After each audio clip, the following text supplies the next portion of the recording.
I want to be a speech pathologist, so what do I have to do? Okay.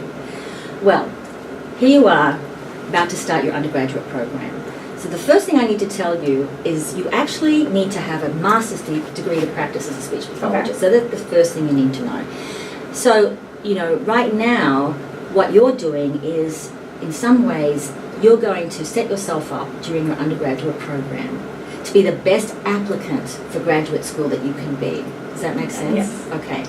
So the things you need to think about, first and foremost, is you have to maintain a very good GPA, okay? So there isn't necessarily a minimum GPA that you need to get into graduate school, but we often tell our students, the higher the better. Mm-hmm. So 3.6, 3.75, but I don't like to necessarily put a label on it because I know there are many students with lower GPAs that have gotten in. Yeah. So the other thing you need to think about is what else can you do to make to make yourself stand out from other graduates, from other applicants who might have a similar GPA as you. So what would I have to do to stand out? Okay. Well, here are some suggestions.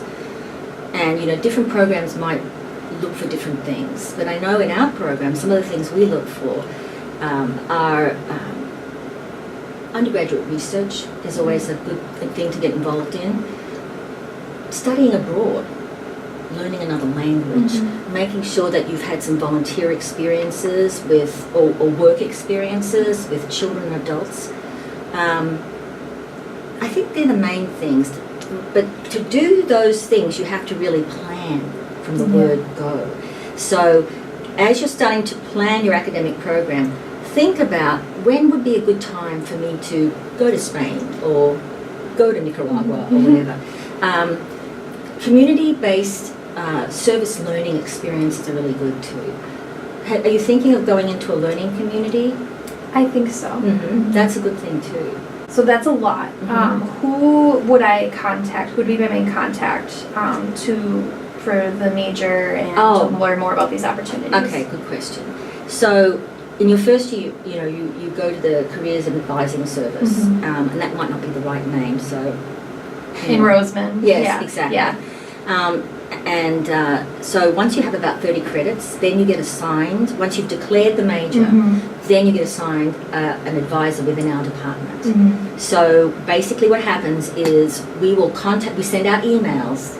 Sometimes some of us do individual advising, some of us do group advising, but you'll get notified that it's time to make an appointment, and then you come in, and we have an advising hold on your record, so you need to get advised first. Okay? And it's in that initial meeting that you might want to talk to your advisor about what I call the grand plan, right? Trying to map things out, particularly if you want to do, say, a study abroad, as I mentioned earlier, or if you want to do undergraduate research, you might want to think now about what would be the best semester for you to do that in.